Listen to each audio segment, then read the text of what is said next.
Hi guys, today is a very special video. It is the 1 year anniversary of Tack Creations on Etsy. I know I haven't been on YouTube that long and my blog's about half a year old, but I thought that because Etsy is where it all started, that would be the proper anniversary. Today I'm going to be doing an evolution of my blankets because I've definitely gone through a lot of stages, and I hope you find it interesting and that you will find out that everyone has to start somewhere, and my blankets were very bad at the beginning, but they looked great for me at the time. So let's get started. This is what I think is the first blanket I made. It was for Storm, my Andalusian, and it has an S on it. Compared to horses, they are very small, so they needed to be bigger. But I had poppers on this one. Most of my others had Velcro, but that's ripped off. And yeah, I used to love these blankets so much because I had made them and I thought no one else made their own stuff, so I was special and that maybe one day I could make a business out of it, even though it turned out that like quite a few people make it, but I still made a business out of it. Then a while later I made this one using this blue, it's like a ribbon but not a ribbon thing that I had, and they were all had blue around them. I used buttons and they're still not the right shape, but it's definitely a better shape. And yeah, I was very proud of this one as well. I had a matching fold rug because this was for my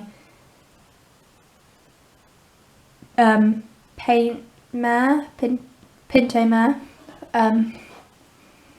So I was very happy with that, but then I don't like rounded edges, it looks a bit weird. But I sewed these and the stitching wasn't too bad, but it wasn't amazing either. I then went on to making blankets with straps, so you go and attach this on with a button. Again, I'm using the blue ribbon.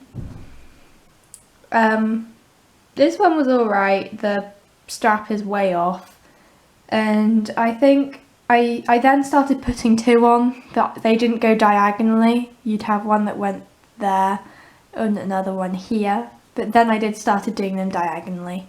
But this is about to fall off, so I'm trying to be careful with it, like you can tell. And yeah, again, I was very happy with these blankets.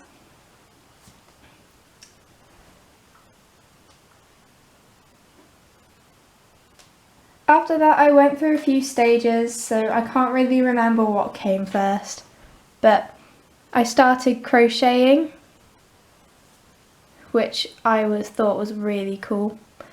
And this one has glitter glue on it. I decided that glitter glue would be amazing. And I crocheted around the edge. I was a bit obsessed with crocheting. And then this went underneath and was in a loop, so it attached to the button up there. Then I got some wire, which I was very happy about. And I made these really bad, I'll try and undo it, buckles. It took a while for me to get it right. So that's what my buckles used to look like. So, not very good. And then I'd have, not sure what I did for the strap, I'll have to see. I think I might have had another bit of wire, but I can't remember, that went on like that. And I thought these looked like really cool winter rugs, and I'm still sewing this all on and it looks a bit messy. Then here's another one which I used embroidery thread on. This one actually looks alright, it's not too bad a shape, except I don't really like it. But the colours are nice, and I'm still using buttons, and then I had some embroidery thread, but it snapped off there and it hooked onto this loop.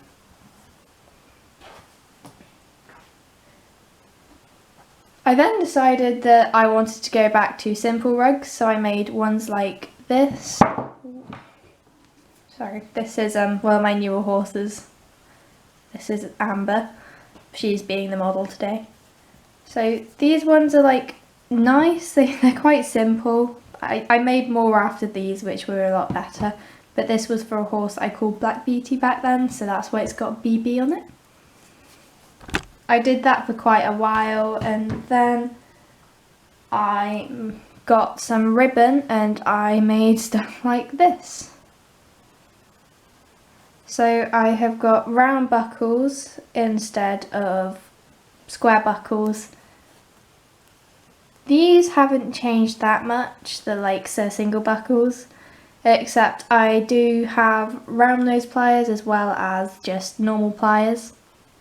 And these were, oh yeah, this was after I got my hot glue gun, and I hot glued everything, and I have got a lot of hot glue everywhere. But I remember I'd make 4 or 5 stable sets a day at one point over lockdown.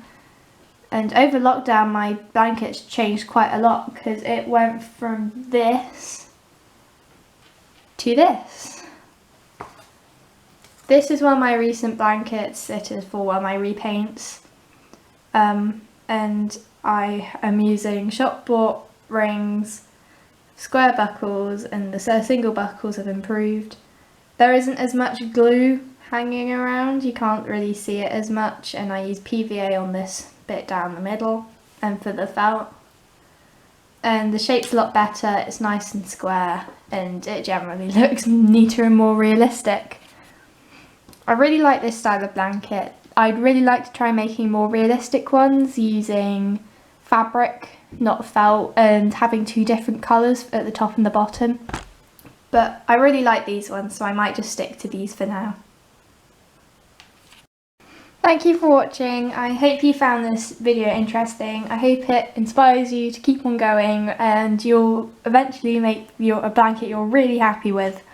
I've still got loads of these blankets which I had before, and I think how rubbish they were, but at the time they were like the best thing ever, and I'd use them all the time and love them. I used to make them for my friends and I thought they were amazing. But I think the ones I make now are amazing, and maybe one day in the future I'll think that these ones were as bad as the ones that I made in the previous years. Hope you enjoyed. Thank you for watching. Bye.